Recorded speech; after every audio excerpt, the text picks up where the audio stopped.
Hi, my name is Piya Patel. I'm 19 years old and I'm a current student at Baylor University, and I'm studying professional selling and marketing with a minor in creative writing.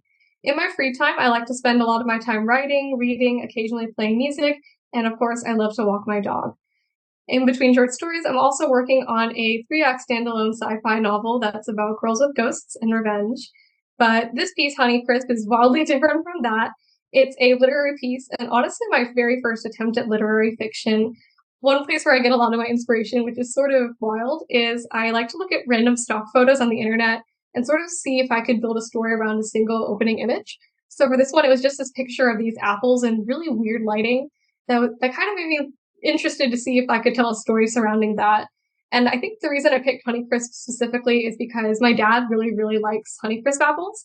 And I remember that since I was a kid, he'd always be very into like taking me by the grocery store, like these are the best apples that are out there.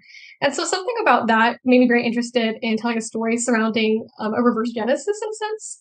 So a lot of that was about the death of a marriage and what happens when you put someone who's not really meant to be in the sphere like that in there when they don't know they're not supposed to be there. So I'm really happy with the piece and how it turned out, and I'm really excited to be sharing this audio version of the story with you guys. So here's Honeycrisp. There's a basket of Honeycrisp apples rotting on the kitchen counter. They sleep right in the middle of it, right by the sink so they can decompose under the sunlight streaming in from the window. A pop of color in a new, freshly painted house done up in beige and gray. They're soft things, angled so the bruises darkening their red-green flesh don't show, so tender to the touch that Ada's nails leave little bites in them every time she picks one up. She watches them when she can't sleep, while Ezra snores in their bedroom, sprawled out in his boxers and kicking away the sheets when he gets too hot. Ada creeps out and drags one of the bar stools over to the basket, and she sits with her chin in her hands to observe. Silent. Still. A bystander to the process of decay. There's something beautiful about watching the slow death of a pretty thing, even if Ada can't put her finger on what. The Honeycrisp at the top of the pile is a big one, round and shiny like it's made of plastic. Ada runs her finger over the smoothness of its surface, scratches at it until some of the skin comes off. As if startled by the disturbance, a maggot breaks through the apple to poke its head towards the light, and it's stunning, pearl white and sightlessly wriggling. Ada's stomach squirms just looking at it. It's all right, she whispers, lifting the apple with a gentle hand. The maggot stills at her voice. Ada considers it, limp and full from chewing through the meat of a fruit. Sad thing, really. Small, helpless, a victim to her will. Maybe it's only this still, because it's waiting to hear her verdict. Ada tries for a smile. It's all right, she says again, and she sinks her teeth into the apple for a bite. She doesn't taste the maggot. There's the crunch, of course, and there's the aftertaste when she swallows, but the taste itself is masked by sour, sweet fruit juice that dribbles down Ava's chin. Her churning stomach settles finally, the relief sick and paradoxical and utterly intoxicating. The knots in her chest loosen to make room for the rotting things sitting heavy in her belly. The craving at bay once more to leave her clear-headed and sated. This is good.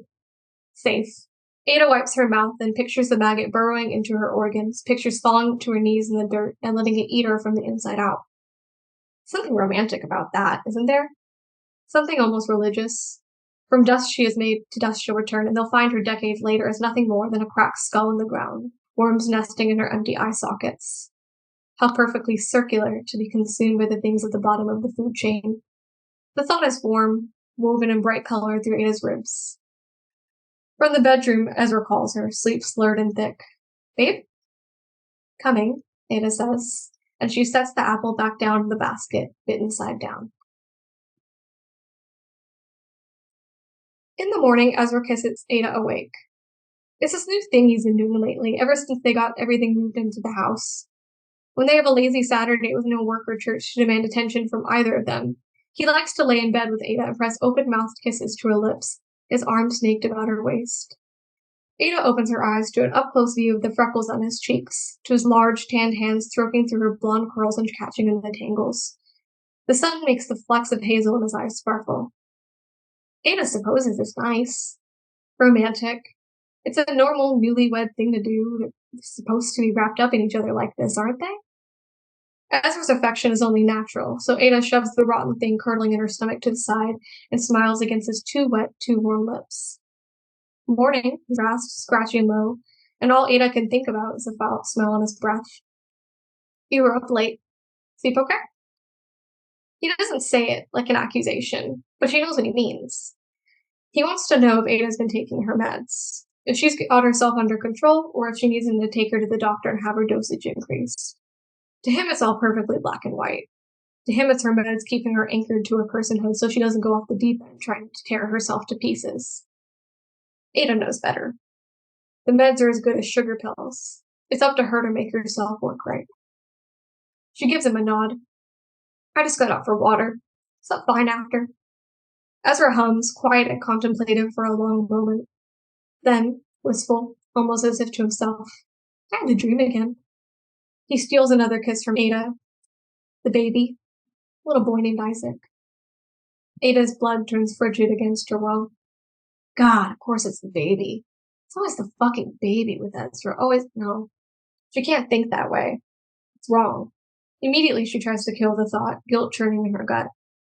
It should be her dreaming about babies. As Ada knows it should. Normal women dream about things like gurgling laughter and tiny shoes. Still, she can't help the wild panic that sets in when Ezra talks like this. When his eyes go soft and dreamy while she can only imagine gloved hands touching her against her will, as she dies surrounded by flat-lining monitors, a wailing pink mass lying bloody between her legs. Isaac's a good name, she says. You'd be good parents, Ezra murmurs, and his smile is sweet, his upper lip catching on his crooked canine tooth. He'd have your eyes. Perfect baby blues. His hands are roaming now, down Ada's back and coming to rest at the curve of her ass. Cold terror skitters down her spine, but no, that's not right. She's not supposed to feel like that. Ada's supposed to let him take. She tries to welcome the unwanted throb in her abdomen as a gift from God. Ezra's fingers creep closer and closer to the hem of her nightgown, his body flush against hers, and he's kissing her harder, hungrier, his eyes dark and glowing like embers under ash. He kisses away the whimper which she hisses through her teeth, kisses away the instinctive no forming on her lips, because he knows she's being ridiculous. This is what it means to be husband and wife, and that her body will eventually respond on its own, because this is something that everyone wants, even if they don't know it yet. Ada pulls away, scrambling back so Ezra can't reach for her. Her chest heaves, her throat dry. When she swallows, it hurts, sharp like barbed wire. I'm going to make breakfast, she says, too rushed, her eyes burning. She picks up the bedspread, unwilling to meet Ezra's gaze. Ada. Ezra's tone is colored by disappointment. His hand comes up to rest at her exposed knee, and Ada stills, half expecting him to pull her back down and claim her as his anyway. Come on, don't do that. We haven't done anything in months. As we haven't eaten, she replies, standing now. She can't stand the feeling of his hand on her leg, can't breathe knowing he's touching her. Ezra levels a look at her, cold and unrelenting. Tonight, she concedes. We can try tonight, all right? A sigh. Okay, Ada. While Ezra goes to shower, Ada makes it to the kitchen. To get a start on the pancakes, she tells him, but she's waiting more than anything. She waits until the bathroom door clicks shut, until the water turns on, and Ezra is barely trying to disguise his grunt as he finishes himself off. And then she's bent over the sink, dry heaving and gasping curses at the drain. The world blurs. Her chest gives a dangerous squeeze. Her breath's so shallow it makes her head spin, her entire body shaking. Stop it. Ada hisses, her teeth gritted, like a parent scolding a child. Stop it. It's fine. She's fine. Ada shoves 2 fingers down her throat and retches orange into the sink just to get it out of her and ease the nausea. The vomit stares back up at her for a long moment before she manages to straighten. As she rinses the faucet, she imagines that she's washing away the panicked creature that has taken root in her head, her exhale soft and shuddering.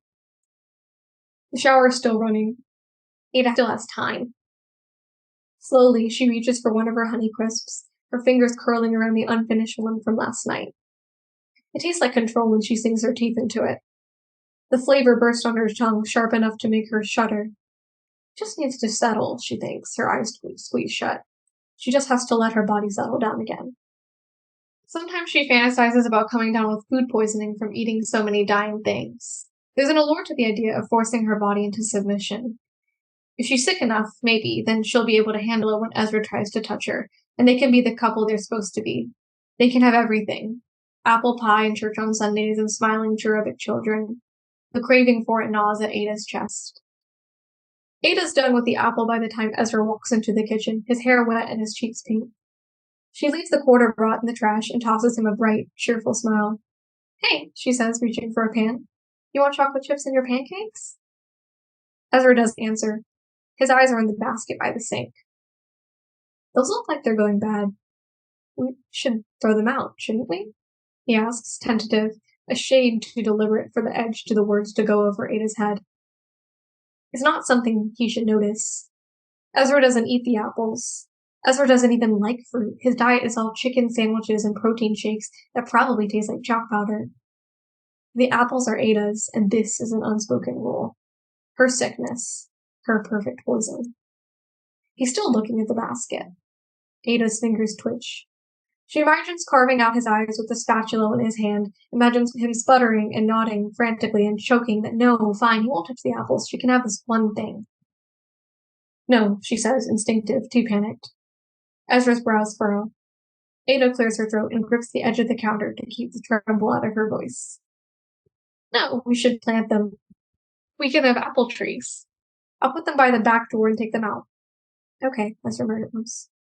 She can tell he doesn't believe her. She wouldn't believe herself either, but he drops the matter in favor of getting out the plates for breakfast, which is all Ada needs. As she sets about making the pancakes, she steals glances at Ezra, letting her eyes linger over the freckles speckled across his nose and on his full lips in hopes of drawing out the right feelings. He's handsome, and Ada's always known that he's handsome. In college, it was enough of a reason to say yes when he asked her out. It had felt right then, like puzzle pieces clicking into place. And it was what everyone else did in college, wasn't it? It was a sort of love story she'd pictured having when she imagined a future for herself. He's always been like artwork to Ada is the thing. Aesthetically beautiful, but never attractive in a way that has inspired the desire to have him. Not the way he wants her. More than anything, Ada wants to watch him sleep from the other side of a glass wall, him unmoving and unconscious and chained down, her the invisible observer. But that's not the right kind of love.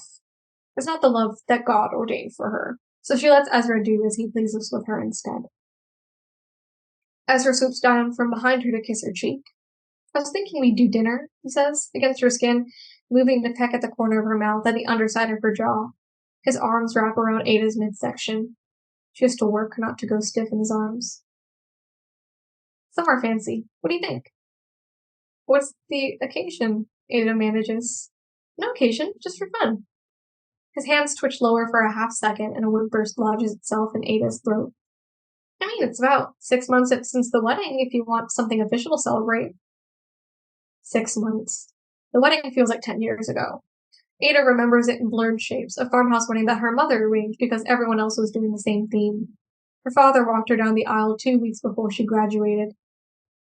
Ada cranes her head up to look at Ezra.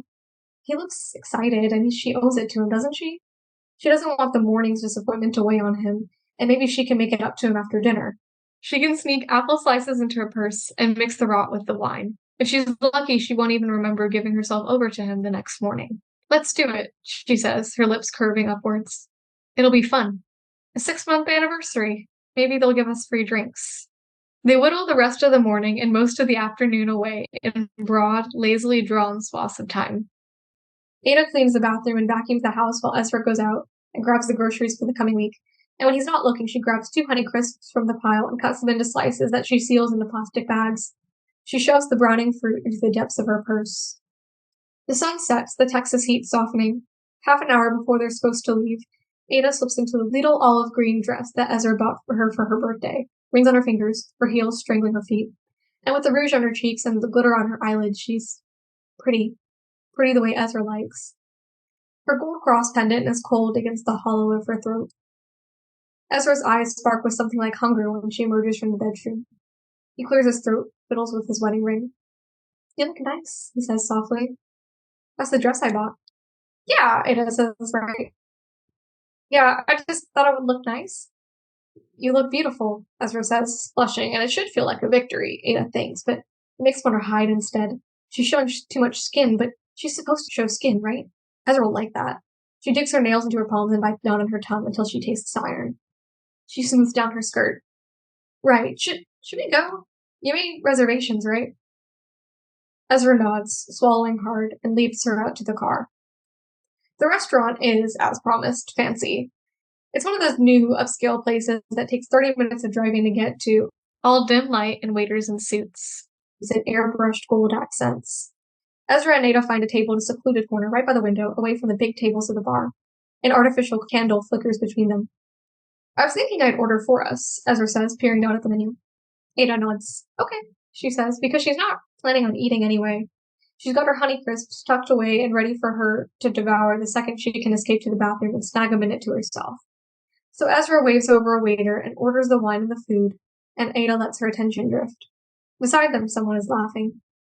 High and charming, a woman's laugh that draws Ada's gaze over to the couple nearest them. They have to be a newer couple, she thinks, dating or recently married if they're absorbed in each other enough to forget their surroundings. The woman's eyes flick to meet hers, and her smile is apologetic. Ada smiles back, brief and cordial, and tries to stare more discreetly. It's just, the woman looks like her.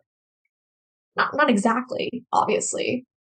She's more willowy, for one thing, her fingers longer and more elegant, the line of her nose sharper. But she looks like Ada in all of the ways that count. Her hair long and blonde and spilling down her back in tight curls, her eyes a glacial blue. Her dress clings to her form, as if to emphasize the pregnant curve of her belly. She probably got pregnant in one night, Ada thinks. No, better yet, she probably enjoyed it all on her own without having to rely on gorging herself sick. The baby was probably her idea, considering how perfectly self-satisfied she looks, like she's not spitting in Ada's face just by sitting there, just by being happy and making it look painless. Ada looks to Ezra, and it clicks, sudden and terrible. He wants her to be the stranger next to them. The thought shifts underneath her skin. And doesn't Ada deserve to be? Hasn't she fought for what this woman has? Hasn't she prayed over it? It's not fair that it gets to be easy for someone who hasn't even earned it. Not fair that it's so fucking easy for everyone except for her. And she doesn't want to eat whatever steak dinner Ezra has ordered because really what she wants is to sink her teeth into flesh and tear out whatever it is that makes this woman work right so she can claim it for herself. Ada curls her fingers around her butter knife until her knuckles are white. The waiter's setting down a wine glass before her. She forces a smile and loosens her grip. Ezra tilts his head. Something on your mind? He asks. Not really, Ada lies, because every bone in her body is screaming at her to lunge for this woman and peel the skin from her body so she can wear it as her own, to carve out her baby and shove it into Ezra's arms. But she can't say that, can she? He'd look at her funny if she did that. He'd frown and ask if she was sure she'd been taking her meds, backhanded but polite. Always polite. Never saying the quiet part out loud. He wants her to be someone else. Ada can feel it. Fine. If that's what he wants, she'll give it to him. When they get home, Ada kisses Ezra first. It takes the entire drive to work up her nerve, but when she does it, finally, it's fast and hard like she's trying to land a punch. Ezra makes a sound at the advance, startled, then hums low and pleased into her mouth, his hand coming up to cup her jaw. And that has to be right, surely, Ezra thinks. Surely this is what she's supposed to do, what she should have been doing from the start. He's never looked at her like this before. Bed? He asks, and Ada nods, the tense ache beneath her belly almost enough to drown out the nausea. Before they left the restaurant, she ate every one of the overripe apple slices she packed away for dinner. She feels them now as Ezra touches her, tamping down her instincts and replacing them with familiar sickness. Good. This is what it means to be in control. Fuck the other woman. Ada's better. He's gentle as he lays her down, heavy on top of her and kissing her frantically, feverishly, his hands and lips hungry. Ada keeps up with him as best she can, even as he strips away her dress, and it sends a chill through her, even though his hands are too low and too close and she has to clutch at the sheets so she doesn't shove them away. Miss this, Ezra murmurs, peppering kisses down her neck, and God, Ada hates the way her body arches, hates the hard swell between his legs digging into her thigh, and Ezra palming her breast with rough hands and makes her want to scream, even though it shouldn't, because she's supposed to want it now, and oh God, why can't she want it when she's done everything right? And why does she want to pull on her clothing and run to the kitchen and glut herself in her Honeycrisps until she keels over and dies? Ada leans over the side of the bed and vomits, bile burning at the back of her throat. Shit, Ezra says, and he pulls away like she's diseased. Shit, Ada. She can't help the relief that trembles through her. Feels right for him to move back, to move away from her and take his hands off of her body, even if it makes Ada want to scream. Panting, she reaches for her discarded dress and begins to tug it back on. She doesn't know why. She just knows she suddenly can't stand being there before Ezra any longer. Ezra's eyes splash with something Ada can't parse as she begins to stand, his cheeks still flushed, his lips still kiss-swollen. Did you? He trails off, his eyes on the vomit. Did you do that on purpose? Ada barks a laugh. What? Look, it's just... Ezra swallows hard. Ada, I think you need to see a doctor. The air rushes out of Ada's lungs. I'm already seeing a doctor, she says, her voice thin. The doctor has done nothing for her. She stitched herself into a person all by herself. Something's wrong. Can you not see that? Ezra asks. His eyes are softer now, pitying. Ada shrinks away when he reaches out a hand to touch her arm. We haven't had sex since our honeymoon. That's not normal, Ada. It doesn't work if we pretend it is. Why don't you talk to me about it? What is she supposed to say? That every touch from him burns like he's stripping away another layer of her skin? Ada nods at her bottom lip. I'm trying, she rasps. Maybe it's hormonal, he goes on, or maybe it's part of, He gestures at her with his hand. We could talk to someone, see if there's something to fix it. Something that can fix her. As if Ada is a broken toy that is not working right. As if she has not tried, has not killed herself time after time for him. As if she didn't let him take her on their wedding night only to throw up in the early hours of the morning while he slept. As if it is not his fault that the only thing that makes her feel safe now is a dying apple in her mouth, and carrying comfort wrapping loving arms around her stomach, as if she's doing it on purpose, as if she is the problem. It makes Ada want to tear something apart with her teeth. I need a glass of water, Ada says, an aching lump thick in her throat, and she shuts the door behind her without another word. An empty basket waits for Ada in the kitchen. It makes her breath catch. She sees it. A spidery brown wicker crater darkening the counter like a spot of mold that shouldn't be there. Looking at it makes her skin itch. There's no way it can be empty when Ada is always so careful, when she always runs to the store for more the moment she can't see her apples peeking over the top of the basket. She would have remembered eating through her entire stock. She would have felt the stomach ache gnawing at her insides. Her jaw hurts. Her chest constricts more with every passing second.